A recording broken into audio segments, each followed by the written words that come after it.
Espero que estén muy bien. Yo estoy aquí como cada 15 días leyendo y comentando la columna de esta semana. Esta semana hablo sobre el trabajo cuantitativo versus el trabajo cualitativo y trato de describir cómo siento yo que el trabajo cuantitativo, después de generaciones de gozar de mayor prestigio en la academia, está empezando a perder ese prestigio y el trabajo cualitativo empieza a ser más valorado. Recuerden que pueden leer la columna cada 2 semanas en la revista Forbes o en el diario El Colombiano. La columna de esta semana se titula "Lo cualitativo se empieza a devorar lo cuantitativo". Y dice lo siguiente: cuando empecé mi carrera como académico, lo que más me motivaba era el trabajo cuantitativo. Sentía que la historia económica urgía de él. Estaba seguro de que mucho de lo que creíamos saber sobre nuestro pasado no descansaba en regularidades empíricas, sino en relatos y anécdotas que se repetían con poca verificación sistemática. Pensaba así que para realmente entender cómo nuestra sociedad se había convertido en lo que era, se necesitaba recoger muchos datos, ordenarlos con cuidado y analizarlos con las técnicas econométricas más modernas. Allí veía mi potencial y solo allí sentía que se podía originar una verdadera contribución al conocimiento. Sin saberlo en ese momento, esa convicción reflejaba una jerarquía incómoda pero difícil de negar en las ciencias sociales. En ella, el trabajo cuantitativo ocupaba un lugar superior al cualitativo. Se le consideraba más riguroso, más innovador, y quienes dominaban sus métodos eran vistos como investigadores más objetivos y creativos. Hablo de esta jerarquía en pasado no porque haya desaparecido, sino porque resulta imposible pensarla sin su peso histórico. Bajo ella me formé yo, como también mis mentores y los mentores de ellos. Siempre se manifestó de forma concreta y visible, por ejemplo, en los salarios universitarios. Durante décadas, las disciplinas más cuantitativas, con la economía como caso paradigmático, han remunerado mucho mejor a aquellas predominantemente cualitativas, con muchas de las humanidades, por ejemplo. A pesar de su persistencia, dudo que esta jerarquía haya respondido alguna vez a una superioridad real de rigor o calidad metodológica. A mi juicio, su origen más bien está en las barreras de entrada.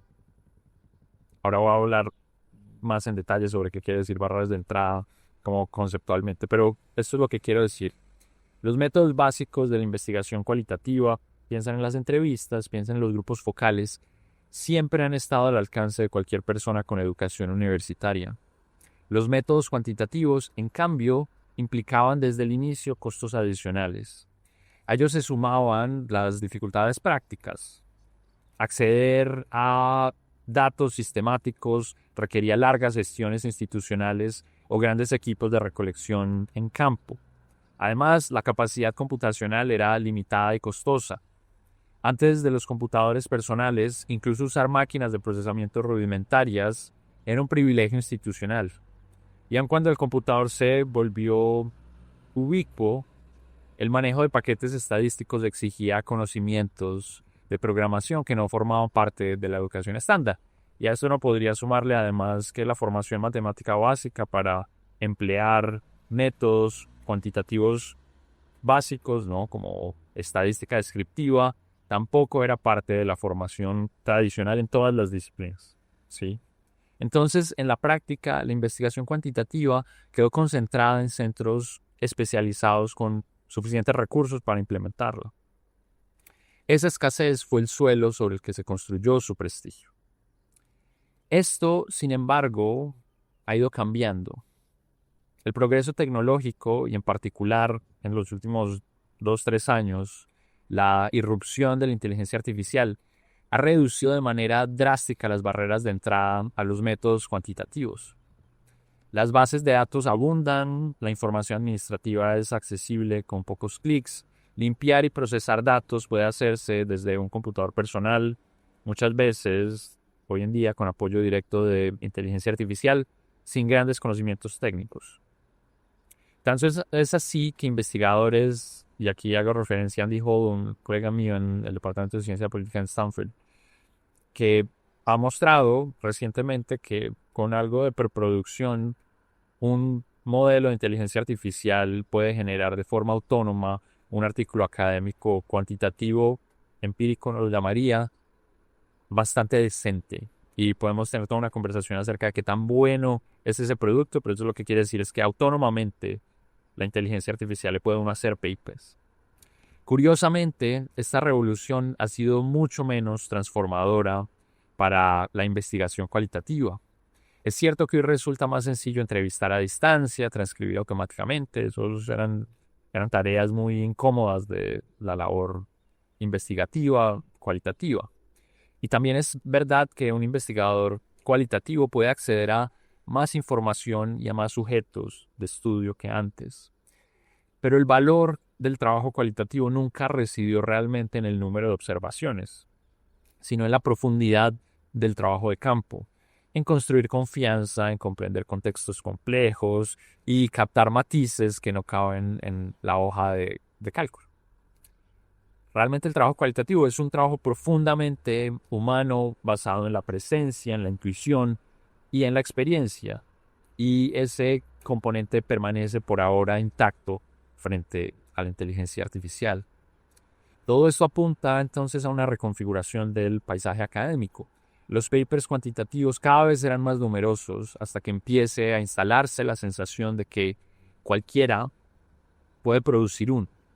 La investigación cualitativa, en cambio, crecerá más lentamente y comenzará a reconocerse que exige habilidades, tiempos y disposiciones que no están al alcance de todos, ¿sí? Y eso entonces debería reflejarse en cambios en esa jerarquía implícita sobre la que estaba hablando hace un segundo. De manera más amplia, conviene recordar que el valor y el estatus en el mundo académico, aunque a menudo parezcan inmutables y es difícil pensar en espacios en la sociedad con más inercia que la academia. A pesar de eso, yo creo que este caso hace visible que tanto ese valor como ese estatus están profundamente ligados a las condiciones tecnológicas y productivas de cada época. Yo hoy a mis pupilos trato de transmitirles que los códigos y prácticas en los que yo me formé no serán necesariamente el mejor referente para ellos.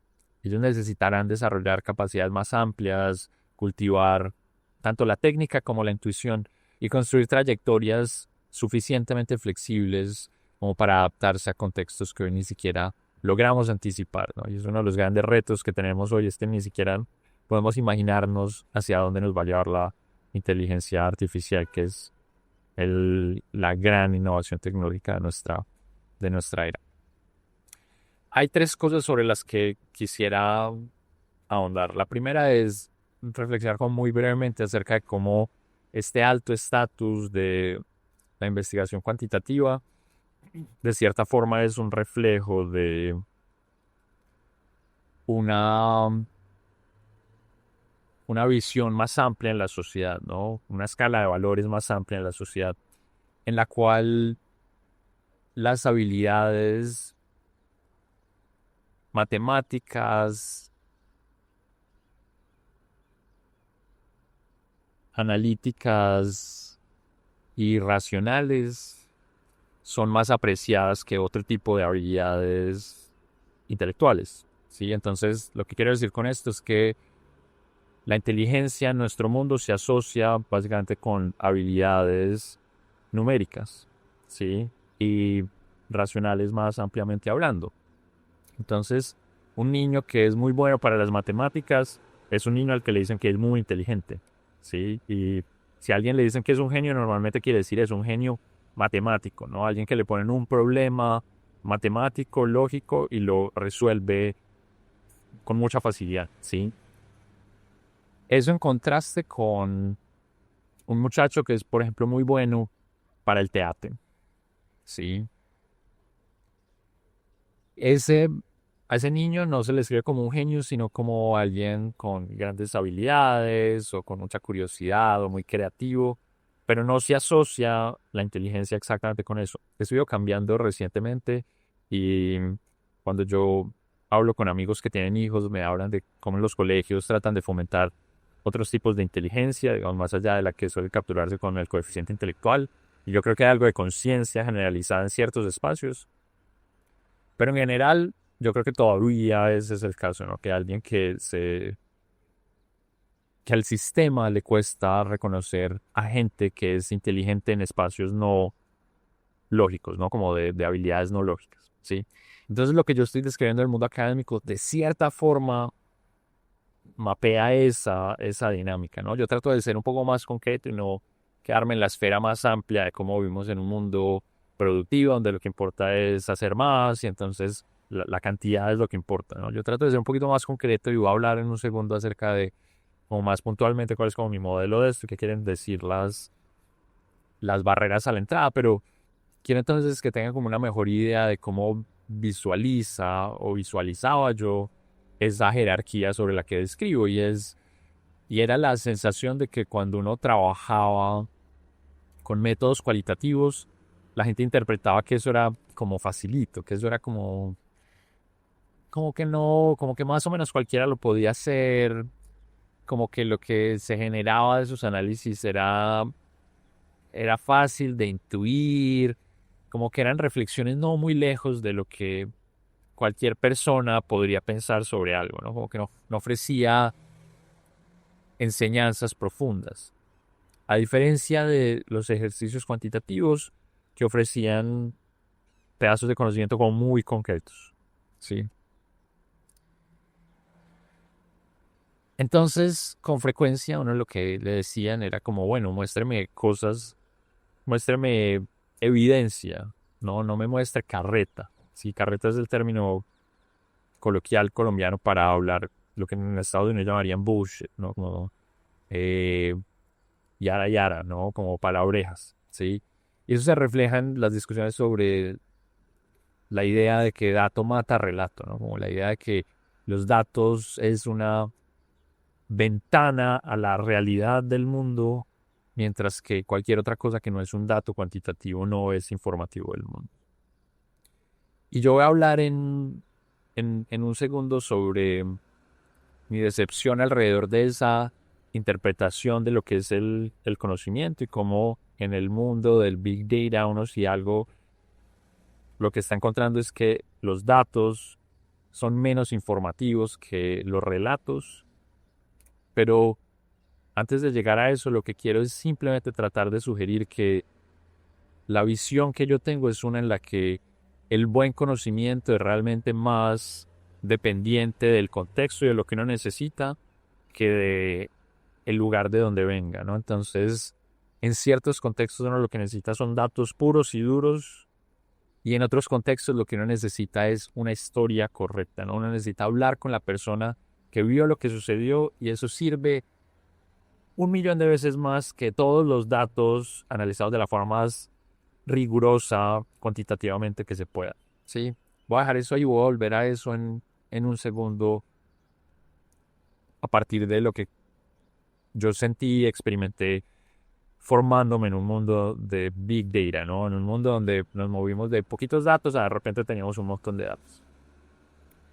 Pero antes de eso quiero mencionar un poco más claramente el modelo que tengo de esta historia para que no sea malinterpretado. Entonces, cuando yo digo que lo que ha soportado esa jerarquía donde lo cuantitativo es más apreciado que lo cualitativo y sugiero que las barreras de entrada de lo cuantitativo eran más altas, no estoy queriendo decir que el trabajo cualitativo en promedio sea más fácil, ¿sí?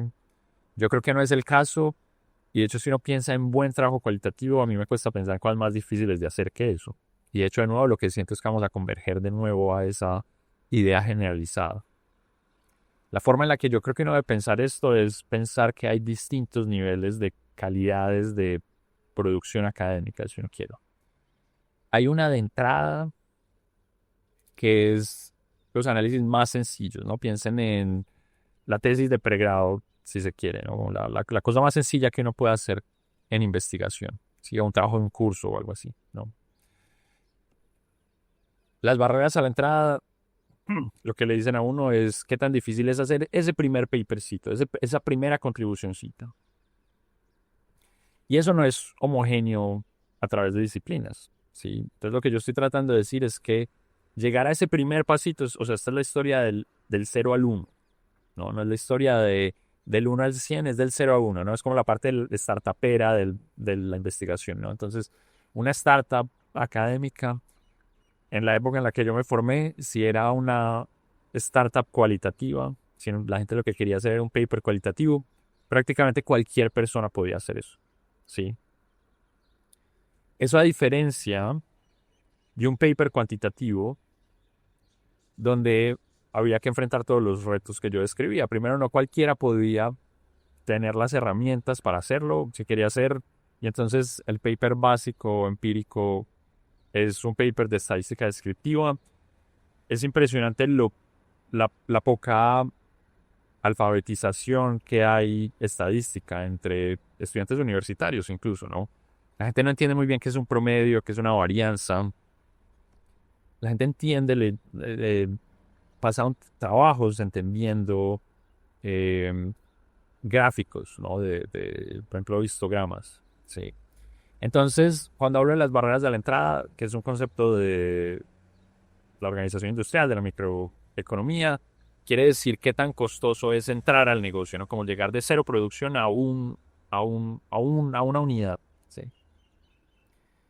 Y ese es, de nuevo, el caso en la investigación, es que por años fue mucho más difícil hacer el primer papercito más sencillo cuantitativo que el más sencillo cualitativo, que normalmente era entrevistar a unas cuantas personas, hacer revisiones de literatura sencillas, ¿sí?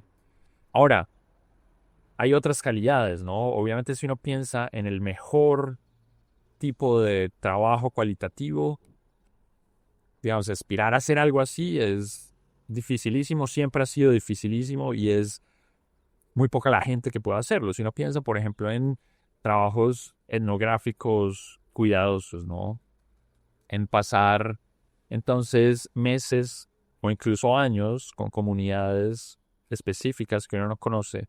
Eso es tremendamente costoso financieramente, pero es también tremendamente difícil en términos personales, es tremendamente arriesgado porque es un trabajo al que se le invierte mucho a una fuente y si eso sale mal, si por alguna razón uno es interpretado en la comunidad que uno está estudiando como poco confiable, pues todos esos años de trabajo se han perdido, o meses, o lo que sea, ¿no? Entonces, eso es un trabajo tremendamente difícil y costoso y muy poca gente puede hacer eso. Lo que yo estoy tratando de sugerir es que ese es justamente el punto, que una vez haya mayor producción cuantitativa a la entrada, va a ser más fácil distinguir entre estos distintos niveles. Lo que quiero decir es lo siguiente, ¿no? Es que en el contexto cuantitativo, como los trabajos más sencillos eran ya difíciles de hacer, la gente interpretaba que la dificultad promedio era más alta. Eso no es necesariamente el caso. Sí, de nuevo, las barreras a la entrada solo le hablan uno de el tipo de producción más sencilla. Pero si esa primera es muy poco abundante, pues entonces es relativamente fácil asumir que todo es mucho más sofisticado, difícil. ¿Qué es entonces lo que yo estoy prediciendo que va a suceder? De una forma un poco arrogante siempre es el caso cuando uno hace predicciones, por cierto. Pero la lógica de lo que yo tengo en mente, que yo siento que por cierto ya está empezando a suceder, es en la medida en la que empieza a abundar el trabajo cuantitativo, va a empezar a ser más difícil distinguir esos trabajos de entrada de los trabajos más sofisticados, porque también, tal como en el trabajo cualitativo, hay unos trabajos de entrada, el paper más básico de un pregrado, de un estudiante de pregrado, versus el trabajo más sofisticado de equipos profesionales, todos con doctorado o lo que sea, ¿no? Entonces, en la medida en la que haya cualquiera pueda tener su papercito sobre lo que sea, con datos abundantes, con regresiones y que diga, mira, ahí está, encuentro este efecto, ahí está el efecto, ¿sí? Me puede decirle a ChatGPT, encuéntreme una estrategia de identificación. Ahí va a ser cada vez más difícil entonces decir, esto es lo bueno y esto es lo malo, ¿no? Entonces es una cuestión de diferenciar la calidad de la producción. cómo la abundancia de productos iniciales deteriora el estatus de una disciplina. En este modelo que tengo yo en la cabeza es a través de dificultar la separación entre lo que es producción de calidad y producción que no es de calidad. Y entonces, y esto para cerrar, déjenme tratar de conectar esto con cómo yo he experimentado el mundo donde cada vez hay más datos, ¿no? Porque no es algo trivial y de hecho si algo es contraintuitivo, en este mundo donde tenemos más y más datos, la gran esperanza cuando yo me estaba formando, que la gente estaba hablando de Big Data, era que todo iba a ser como cuantitativo, ¿no? Que las habilidades que uno realmente necesitaba eran habilidades cuantitativas. Uno lo que necesitaba era saber cómo recoger muchos datos, cómo minar datos. De hecho, ya no se habla mucho de ese concepto, pero eso era lo cool en ese momento, como minar datos, usar datos. Y eso parecía ser lo que iba a ser más valioso en el futuro, ¿no? Como la gran habilidad investigativa iba a ser esa. Sin embargo, lo que yo siento que lo que yo estoy tratando de argumentar es lo opuesto y lo que yo he ido evidenciando es de hecho eso, lo opuesto. ¿Qué es lo opuesto? Que cada vez tenemos más datos y hay más trabajo cuantitativo, pero ese trabajo es menos calidoso, es de menor calidad y le sirve uno menos. Y entonces uno lo que empieza a ver es que uno lee papers y papers y papers empíricos y cada uno dice una cosa distinta. Y para cualquier, si uno piensa por ejemplo en política pública, ¿no? Si uno quiere encontrar un efecto en una dirección, va a haber un paper que le diga eso y uno va a encontrar otro paper que dice exactamente lo opuesto. Entonces, el mundo en el que nos hemos empezado a adentrar es uno en el que hay una sobreabundancia de resultados cuantitativos y entonces a uno le cuesta, por supuesto que hay unos mejores que otros y los mejores tienen información que es valiosa, ¿sí? Pero a uno le cuesta diferenciar entonces, y a uno me refiero no solo a la opinión pública, sino incluso a académicos bien entrenados, es decir, a uno le toca sentarse, leer el paper, no basta con ver dónde el paper está publicado. Le toca a uno sentarse, ver, mirarlo y tratar de entender qué es esto, ¿no? ¿Es esto, no? ¿Es esto producción buena, producción mala? Y hay mucha mala. Y entonces, a diferencia de lo que se sentía hace un tiempo, donde como las barreras a la entrada eran muy altas, lo que se sentía es, bueno, un paper cuantitativo como es difícil de hacer, incluso el más básico, aquí hay algo valioso que aprender de él. Ahora hay mucha basura. Y uno entonces regresa a lo que era la preocupación de la gente cuando se pensaba en hacer trabajo cualitativo, que esto me lo decían a mí mis mentores, y era pues la carreta, cualquiera puede decirle a uno algo, ¿no? Es decir, si uno va y entrevista a gente, pues esa gente le puede decir a usted lo que sea y eso no es una verdadera visión general del fenómeno. Pero eso mismo está pasando ahora con la abundancia de producción cuantitativa.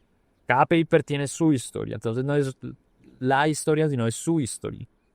Y entonces lo que yo quiero resaltar es que entonces vuelve un mundo de carreta, ¿no? Donde es fácil catalogar el promedio de la producción como carreta simplemente porque hay producción abundante de mucha de ella de muy mala calidad. Entonces, de nuevo, el problema es separar lo calidoso de lo no calidoso, ¿sí?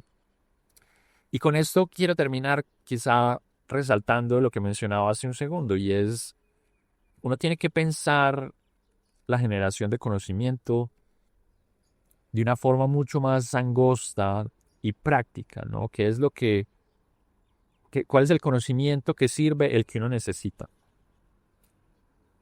Ahí yo he estado en infinidad de seminarios donde veo métodos terriblemente sofisticados para tratar de encontrar efectos promedios y mi sensación en muchos de esos contextos es no nos interesan los efectos promedios, nos interesan los eventos raros, por ejemplo. Y no aprendería mucho más del evento raro. Por ejemplo, si uno piensa en una crisis financiera. Bueno, no me cuente cuánta, digamos, no me estudie el mundo, el sistema financiero en condiciones normales. Muéstreme es cuándo puede tener una crisis. Y ahí posiblemente la historia específica me va a servir más, ¿sí? Y por el contrario, hay contextos en los que uno necesita los patrones generales. Y en esos contextos uno lo que necesita en efecto son ejercicios cuantitativos. Y a veces uno no necesita datos, a veces uno necesita es teoría. O a veces uno lo que necesita es incluso olfato e intuición, que esto es muy controversial plantearlo en contextos académicos porque suena muy poco riguroso, pero yo siento que en la vida a veces eso es mucho más útil que el método sistemático, ¿sí? Entonces, lo que yo siento con completa honestidad que debe uno cultivar si uno quiere formar un intelecto riguroso es más que la proficiencia o el dominio de métodos específicos, es la capacidad para aprender muchos de esos métodos con rigor, ¿no? La capacidad para entender cuáles son los supuestos detrás de los métodos, para entender en qué contextos los métodos sirven, para entender cuáles son las preguntas relevantes, para entender qué se necesita para implementar un método. Ese es realmente lo que yo siento que es el tipo de formación valiosa para un académico y, bueno, honestamente para cualquier tipo de persona. Con eso quiero terminar, quiero oír ustedes qué piensan. Cuéntenme, espero que nos veamos en 15 días. Por cierto, no les dije mucho de porque estoy grabando en un lugar algo distinto. Estoy en Oman, en Muscat, y bueno, no quería esperar a llegar a la oficina para grabar esto y no estar a tiempo como cada domingo, cada 15 días. Pero seguramente en 15 días nos veremos en un lugar distinto. Y por favor comenten, como siempre les digo, me gusta leer lo que ustedes piensan sobre estas conversaciones. Y nos vemos en 15 días.